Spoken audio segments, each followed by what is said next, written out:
We thought, first of all, anybody in attendance that is running for office or in office would appreciate it if you would stand.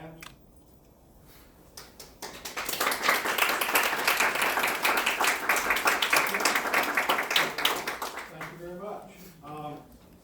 So what we're going to do is ask the two mayoral candidates to briefly introduce themselves. And then we thought we would just take questions from the audience. We think if you stand and speak loudly that everyone should be able to hear you. And again, we'll try to limit the answers to the questions to 2 minutes. Does that sound good? That sounds good. No, sir, we haven't, but this is just what we've decided to go with. Can I get my green card back? Yes, sir, you can come find your green card and select it and ask that question. All right, with that, Mr. Saffo, would you like to introduce yourself? Hold on, sir. Sorry, I apologize. Everybody here. Dang, okay, yes, try. There's somebody who's got a conversation over there.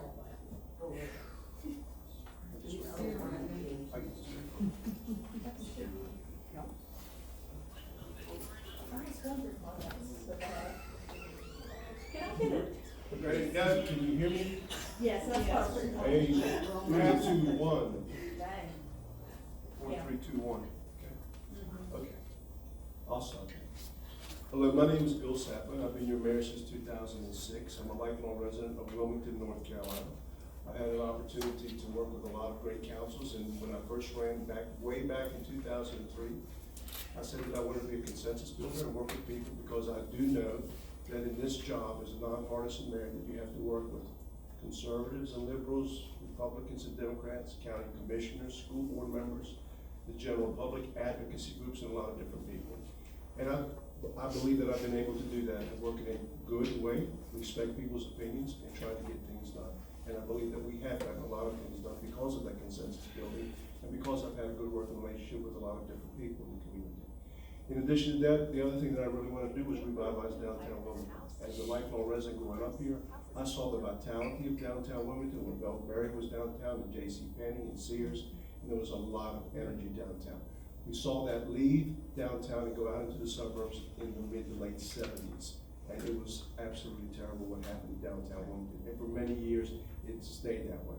I had an opportunity to work with a lot of good council people, private sector, as well as the Cape Creek Community College. And we were able to revitalize a lot of the things that are happening in downtown Wilmington and alleys that you see. And we talked about a convention center since the 1930s. We finally got one built. We finally finished the Riverwalk, which is something that we've been talking about in this community for a long time. We're finally building a park on the northern end of downtown Wilmington, which I think is going to be phenomenal. And we finally took an old parking deck and we revitalized it, and we're going to have people living there, and as well as public parking, which I think is a great thing. We've also been able to put a lot of trail systems in here, enhance our parks. We have over 744 acres of parkland in the city of Wilmington that have been able to be part of 2 parks referendums, and a lot of other things. And we'll go into that as we go into this conversation tonight. Thank you.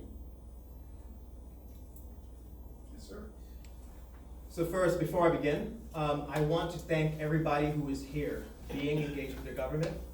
I want to thank the fact that we have cameras, that we saw the media here, because it is incredibly important that we bring the information that we are discussing here to everyone.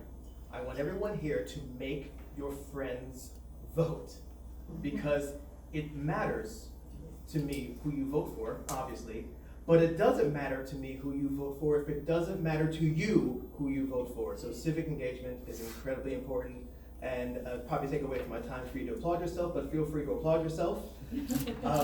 Now on that note, my name is Devon Scott, and I've been here in Wilmington, North Carolina. I moved back here in 1996 when I was 13 years old.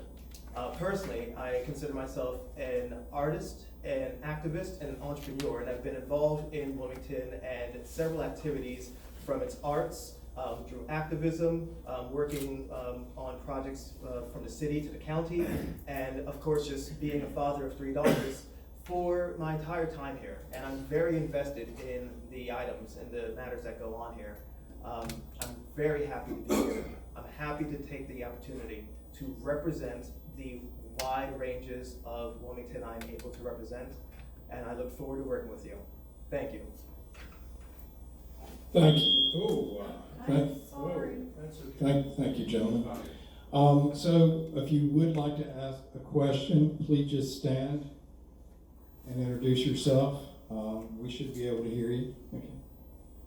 I'm the president, I get to ask the first question. I have, ILA, the ILA has two branches of Checkers and Longshoreman on the other side of the river. They have two branches on this side of the river. For years, these people have said that, the state port is constrained.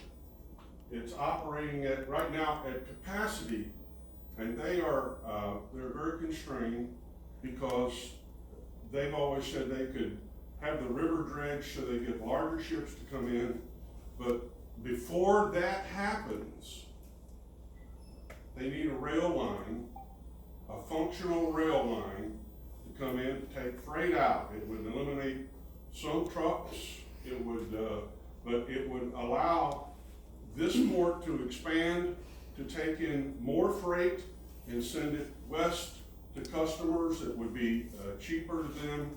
I know that the generic answer could be, well, that's not our domain and everything, but my point is that no wheel ever gets greased hardly unless it squeaks a lot. And so I'm just wondering how much you guys would squeak to get that wheel greased. Well, I'm squeaking pretty loud right now to the city council because we have hired a rail realignment coordinator, in particular because we feel very concerned. We have a lot of concerns about the traffic that's going to be coming out of the Port of Wilmington. Right now, 95% of that traffic is being moved out by truck. And we want a lot more of it to be moved out by rail. Number one, it's better for the environment to get all these diesel trucks off the road. Number two, we need to do it because for safety issues and for congestion issues that we're going to be contending with. There's 38 crossings right now in the middle of the city with CSX. And we only have one rail line in the city, which kind of hinders us going to the port because of the competitive nature of transporting those goods out of the port. There was a discussion several years ago where the Port Authority bought 600 acres down near Southport. It's 3 miles to the mouth of the river. The rail line going out of that particular property would, of course, be able to accommodate a lot. I know a lot of the people of the ILA, a lot of your members came to me and talked to us about that particular project. I do think it's a viable project. I think it's something we should take a look at because the environmental concerns in the Cape Fear, deepening it and continuing to enlarge the turning bases are going to be constrained to that. So I think there's an opportunity to expand, improve the environment, get the truck traffic off of the road, and get more of those containers out of here with rail as opposed to trucks. So similar, I've been following some of the ideas behind this realignment project. And of course, there are problems with almost anything as you go through feasibility. Most notably with this, is going to be traffic and interruptions to it. But if you follow me on social media, you see I've already been speaking about it, and that we need to always look at opportunities to better utilize, better leverage, and innovate our existing infrastructures when it can improve our economy. It is a pretty much no-brainer, especially, as the mayor said, when it does have a large-scale impact to our environment. And so the feasibility studies need to continue. We need to find ways to mitigate for problems with our traffic, and we have to make it happen. We have to be creative because of the opportunities there. So, Hi, my name is Michael, and I was just curious if each of you could provide an example of green development. So a way to develop Wilmington for the good that does not involve cutting down trees, which produce oxygen for us to breathe. Thank you. Well, one development I can think of is Demarest Landing up off the Middle Sound that I think the developer did a phenomenal job in preserving those trees and protecting that environment.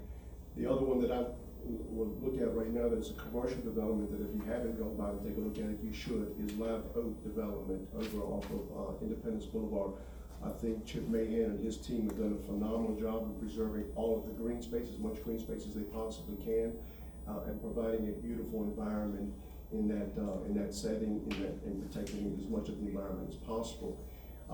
But we also are seeing a lot of different aspects in respect to impervious surface, the way that developers are starting now to be able to drain property or to be able to filter their stormwater into, not stormwater ponds, but into the ground itself. And of course, reactivating the aquifer, which I think is very important. And we're starting to see more rain barrels where they're capturing the water and being able to use it and to reuse it on their property and be able to use it for irrigation purposes in the future. So I think there's a lot of different development that's going on out there that's got unique aspects in respect to putting in a lot of environmental things that will help the environment in our community.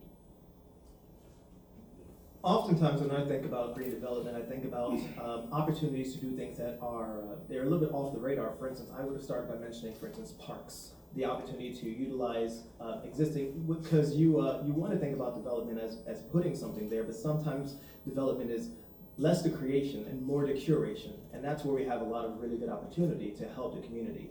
Another thing which often falls off the radar but does count as development projects is creative uses of creating community gardens, rooftop gardens, and anything that allows us to, in a low impact policy way, utilize and leverage existing developments. And we think about that backwards. Normally we think you must remove a tree to put up a building, but how can you take a building that's already there and put up a tree?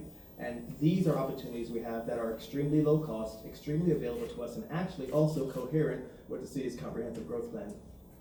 One other thing, I just forgot something, I forgot to say this, that the city spent over $1 million and converted their street sweeper building into a totally energy efficient building, where we're putting now energy back into the grid, and I'm very proud that we were part of that process. And I believe also that we had put on our convention center when we built it back now going 2007, lead architecture, so that was very important to us.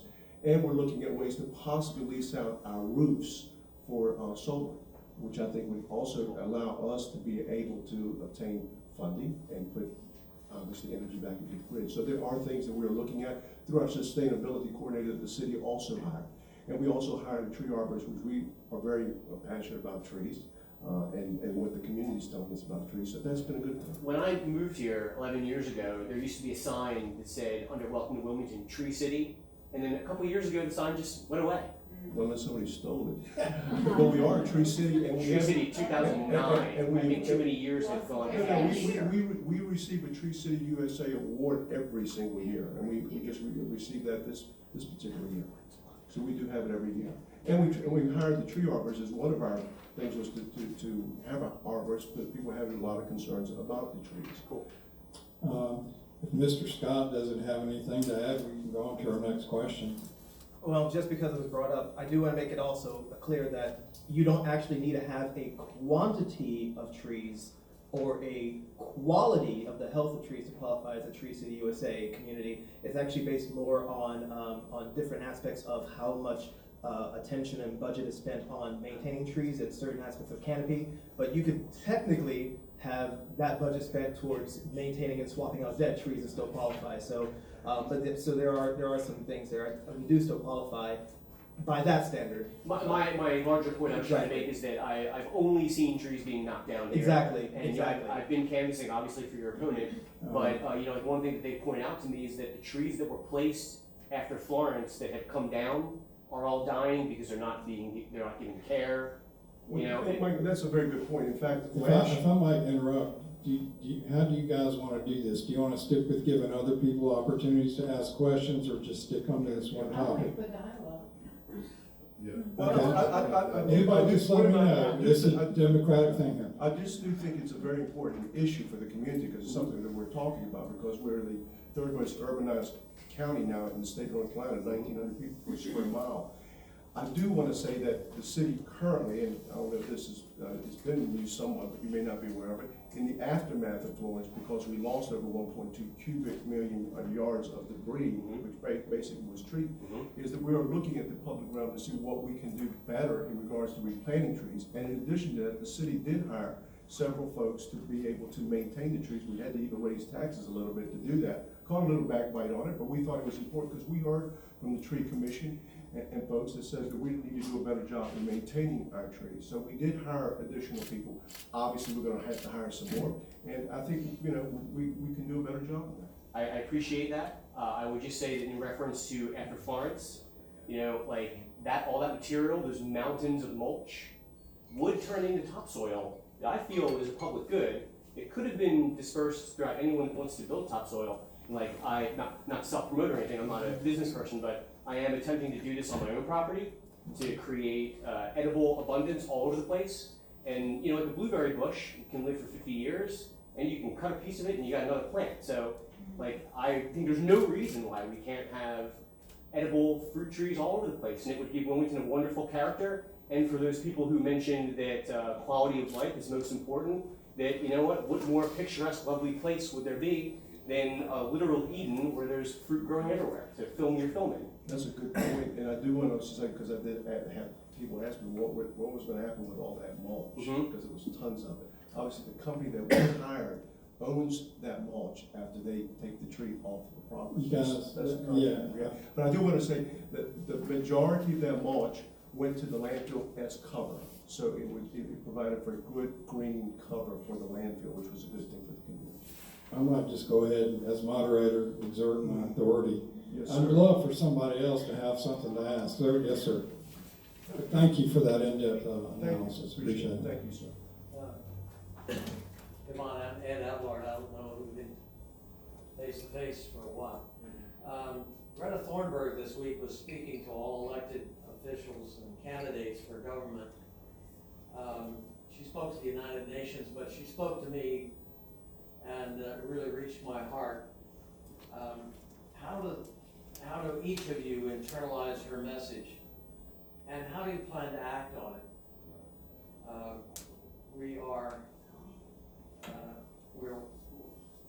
We need leadership. We need leadership who can respond to the pleas of a 16-year-old. Well, Ed, I would tell you, for the lack of leadership in Washington, the individual cities around this country are taking major steps to combat climate change. For one, 2009, when we signed the U.S. Conference of Mayors reduction of 58% of emissions from this city by 2050. In addition to that, we hired a resiliency coordinator. We've signed 2 resolutions to oppose offshore drilling. 90% of the customers, and this was voluntary, this was not mandatory, where the government says you've got to do this. 90% of the customers that use the city trash service now recycle, which of course enhances the life of our landfill. And in addition to that, this year, the American Lung Association said that this city had some of the cleanest air in the entire country. That's a fact. And so we have done a lot of work, also working with the county in respecting to asking Duke Power to come off of the coal power plant over at Sutton and go to natural gas. We've also taken a look at an opportunity to convert all of our vehicles to natural gas, which by the way goes to 30 cents a gallon and burns much cleaner. And in the next 2 weeks, we'll be looking at replacing our trash trucks to electric trash trucks. I think we're gonna take 1 or 2, which is a good thing. We couldn't get the $2.8 million grant because it got cut in Washington. But we said we're gonna figure out a way to do it anyway, because the environment is our most important resource, and it is the planet that we all know. We're not gonna get in a spaceship and go somewhere else. And I've seen it firsthand with climate change, what's happening in our community. I've seen it on Water Street, what's happening. I see the water rising now more often. I see the battleship, the parking lot that's flooding now a couple of times a month. I'm seeing areas along Greenville Loop Road that the water's come up on Tolles Road. I'm beginning to see it. The effects are there, and people are getting it, Republicans and Democrats. And we should quit playing politics with this thing, and let's get to the damn work and get it done. And I'll do my part.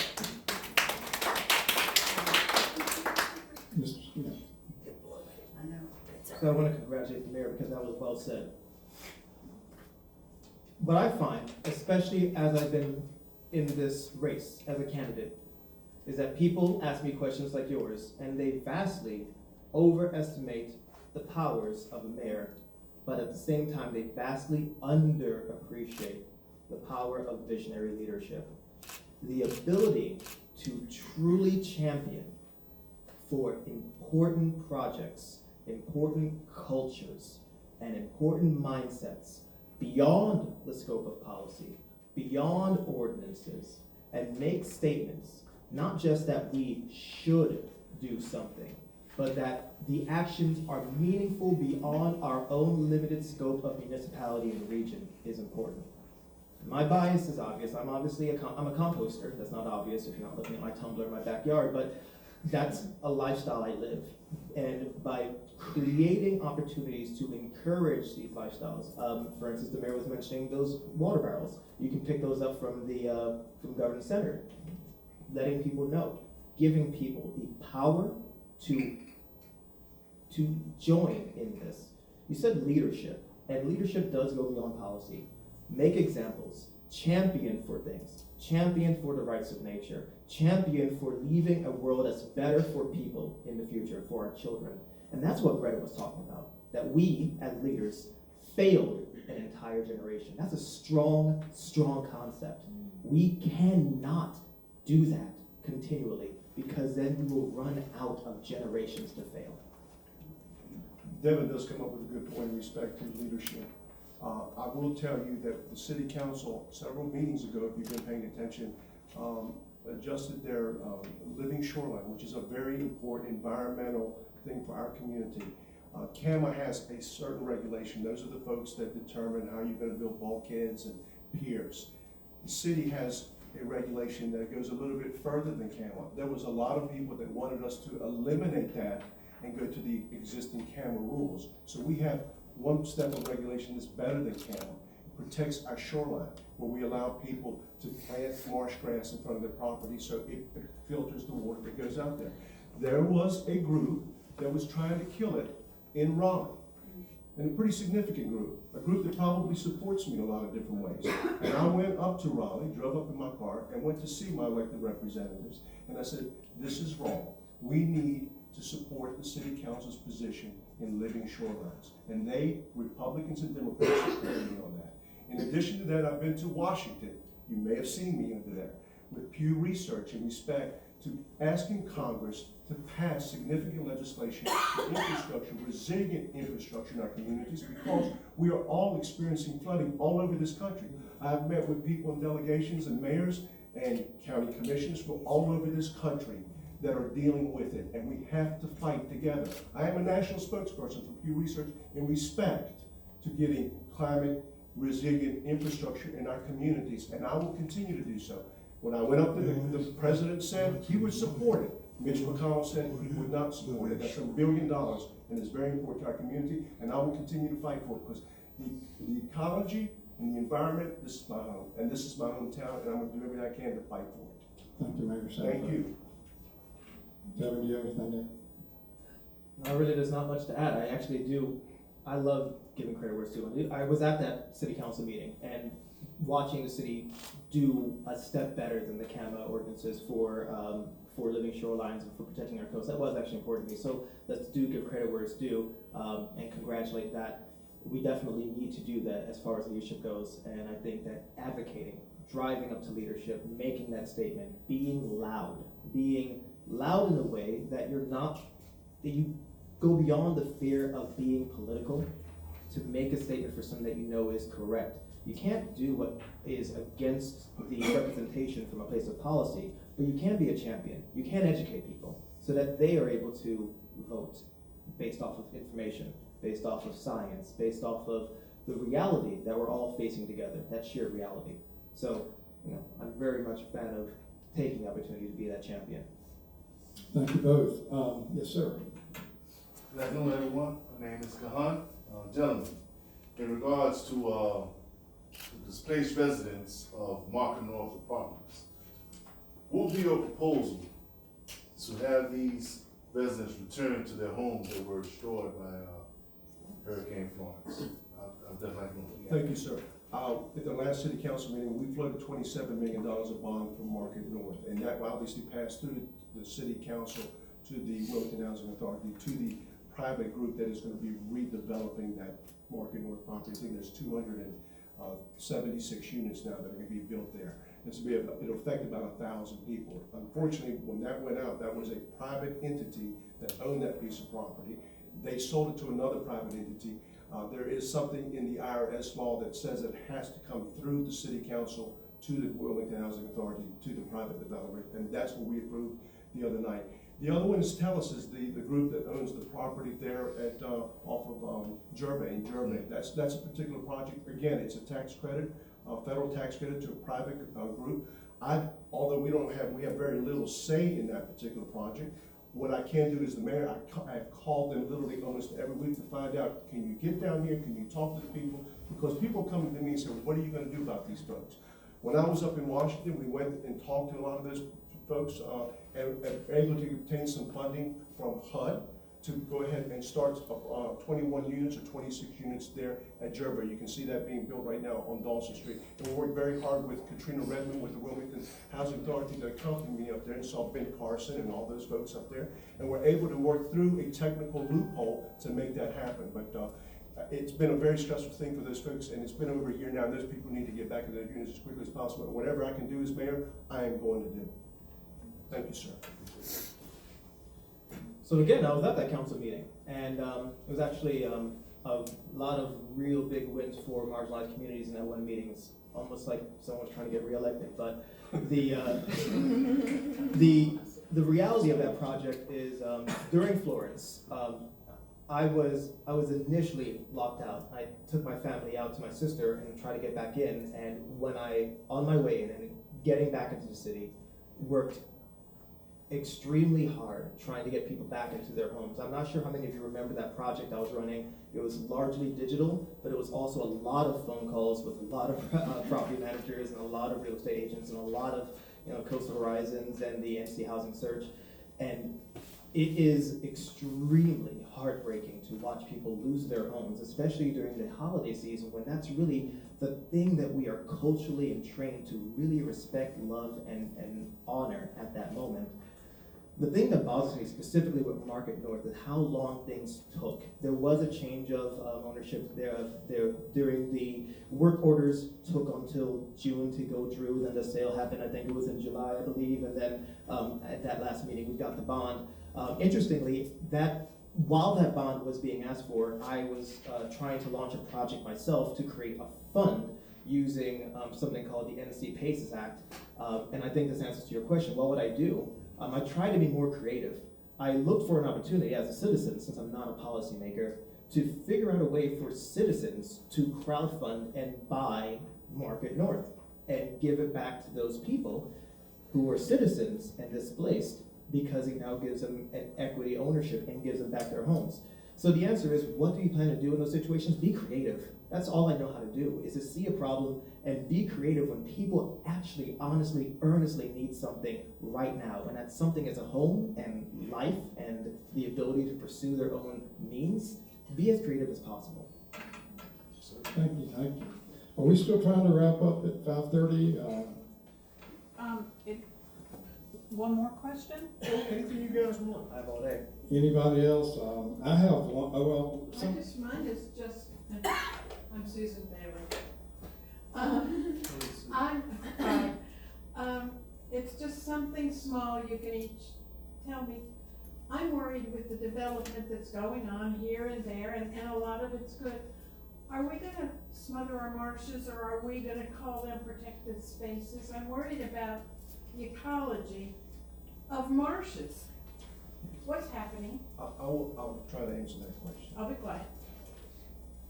Obviously, the city of Wilmington is near the end of its, as far as land availability, there's very little left to develop. There's gonna be a lot of redevelopment. In the 1990s, the state of North Carolina required us to have stormwater regulations. That means that all development that is built from about 1992 onward, all of that water has got to be captured, filtered, before it is allowed to slowly move its way down into the sounds and into the estuary. So it cleans it. That's why you see all these retention ponds all over the place. Every neighborhood has ponds. 100% are captured. So that's a must, which is, of course, has improved water quality over time. But I will also say this, and if we really want to get a handle on water quality, not only in this state, but every state in the union, we're gonna have a serious discussion with the ag business. Because everything that is upstream of the Cape Fear River And if you're in Duplin County, if you're in all those rural counties where there's a lot of farming, and all that nitrogen load goes into that Cape Fear River with no stormwater capture. We're doing our part in the urban areas, and we have to, and we're doing better jobs about it. But we have to work with our rural neighbors, our farmers, to be able to reduce the nitrogen load and what they're putting into the Cape Fear River, because we're at the very end of the line. And any people that have dealt with this know what I'm talking about. And it's been a big issue for us. Thank you. You still didn't tell me about what's gonna happen to the marsh itself, the estuary. The marshes are protected and they are evaluated, and we have the University of North Carolina at Wilmington, the Marine Biology Center goes through there and evaluates them every single year, and whatever the university comes back and says what we need to do to improve the water quality, we are implementing at the city level through our code, and we're about to do that through our code rewrite. So our estuaries are important to us because that's where the crabs, that's where the fish, that's where everything is born and raised. So we have to continue to work to improve it. And thank you, and I know, I've been reading as a citizen, I know what's upstream, I know what you're contending. And that's why the living I do shore, know. and that's why the living shoreline is so important to us, to make sure that we had that filtering If I system. may I'm interrupt, sorry. Devon, no, thank you for your questions very much. Devon, did you get a chance? So, ditto on agriculture, on upstream agriculture and the CAFOs, you know, the answer to your question from where I am still as being a candidate and citizen is, we are definitely out developing our ecology right now because of the nature of the water cycle. You know, it's not simply about being downstream, it's about being anywhere near involved, and the rate at which we are we can capture as much water as we want to before it directly reaches our marshes, our estuaries, our brackish waters. But the very fact that we are producing the amount of runoff we are from the amount of impervious ground, from the amount of development we have, and capturing it, keeps it in the cycle. We all understand this even without our education because of what's going on with PFAS right now. We are trained to the language of the water cycle. And we do need to, you can't undevelop land, but you can begin to make intelligent, as we were talking about in an earlier question, intelligent, intentional decisions to do better capture, better filtration on premise at the point of these runoff areas, at the point of storm drainage, at the point of everything else. It can be done, and again, our comprehensive growth plan is intelligent. It is worth reading if you're a policy nerd. And there are a lot of things in there that can account for this, and we just need to be intentional and prioritize those things in order to make sure we're protecting our natural ecology and our amenities. Excuse me, I have to answer one thing because I forgot to say this. Back in the 1990s, the city council then, in their conventional wisdom, said we need to pass a stormwater fee. It was about $250 million worth of project. Remember I told you that stormwater pond regulation came into place in the 1990s. So most of the stuff was built in the 50s, the 60s, the 70s, and the 80s.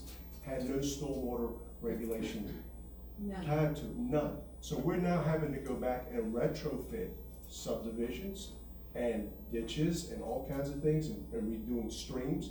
And we have spent to date over $150 million. We will continue that project.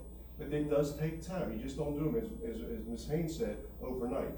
But that was a good move by the city council. There was a lot of opposition to it, but it paid dividends. And so the city has continued to invest in stormwater management and resiliency programs. Devon, again. You're welcome. Devon, I want to make sure you have a chance. Ditto on the policy you just mentioned. Those are policies. I didn't have anything to do with that one, but I do support Those are it. policies. So Devon, if we need to move on, we're just, if you, maybe if you guys each would give a 2-minute summation of where you are and what you'd like to say. I've been honored for the opportunity to do what I'm doing, because what I've seen through our volunteers, what I've seen through the encouragement, and what I've seen through all of the attention that this campaign has gotten is an opportunity to see the city organize itself the way it wants to be organized. Have an opportunity to watch representation happen in real time. And I've been speaking to so many organizations, so many committees, so many nonprofits as a liaison for people. That is an honor beyond honors, because I understand that I have the privilege, the time, the understanding of policy to speak on behalf of those items and intelligently push it into conversations and into policies. This has been extremely rewarding, and I do look forward for the opportunity in any capacity I'm able to continue doing this, because it is a privilege. And when you have privilege, you hand that platform off over to others. So again, like I said before, I really appreciate it. I look forward to working with all of you. Well, as a mayor, you're everybody's neighbor, and you hear everybody's concerns. And I was elected to get things done. And I said every day, if I had the honor to be given the opportunity to govern, that I would wake up every day and work hard for the community and for this city and for this region. Because I think it's important, not only for the city of Wilmington, but to build relationships with the county, with the neighboring counties and the elected officials there. Because we're gonna have to work together as a region. And you begin to see the growth patterns in Leland, in Hampstead, in Burgaw, in Southport. All of those areas are becoming bedroom communities of Wilmington because the job creation is here in the city of Wilmington. I wish I had a magic wand. I could just say, I can only take in so many people a year, but I can't do that. I have to work with everybody to try to make this the best place in America, because that's the way I believe. I also want to say that we've worked hard to bring jobs in this community with Castle Branch, with Encina, with Live Oak Bank. The thing that I was most passionate about, and this union here helped me, because I remember the fight that we went through, 491, standing down there at Market on the river, fighting for film incentives, because that is a clean industry, a good industry, putting a lot of people to work. And we had that taken from us and given to Georgia. Now we're getting some of it back. In this year is better than the last 3 years combined. We got 3 productions in this community right now, and that industry is going to continue to grow. It's a resilient business. It's a business I found out doesn't have the recessions don't affect it, and it employs a tremendous amount of people, and it's clean, and people love it. And I will continue to fight for that, because I think that's one of the biggest industries that we can get back into this community and employ a lot of different people. You don't have to have a PhD to get it. You don't have to have a master's. You have to work hard, and if people willing to work hard, you can get the job. I've worked hard as your mayor. I hope you can see all of the things that I've been able to accomplish with a great city council and working well together, and I ask you for your vote. Thank you. I want to say thank you, folks, for coming out today. We want to thank the candidates. I want to thank the staff of 491 on behalf of the Central Labor Council. I want to thank my wife. I want to thank Lynn Shoemaker sitting over here, who worked hard. Her husband, Sandy, my vice president of the Central Labor Council today, who moderated, Steve Roberts. And we want to thank all of you, the members of my group learned in 2013 the really hard way that elections have consequences. And Mayor Saffo was just talking about last year, Georgia announced that they had gotten $7 billion of revenue from the film projects that left Wilmington. And in 2013, Wilmington was third in the nation with film production behind New York and California, or California and New York. We're now almost trying to pull ourselves from the bottom of the nation to get back to being relevant. And the problem is that you can kill the industry in 30 minutes that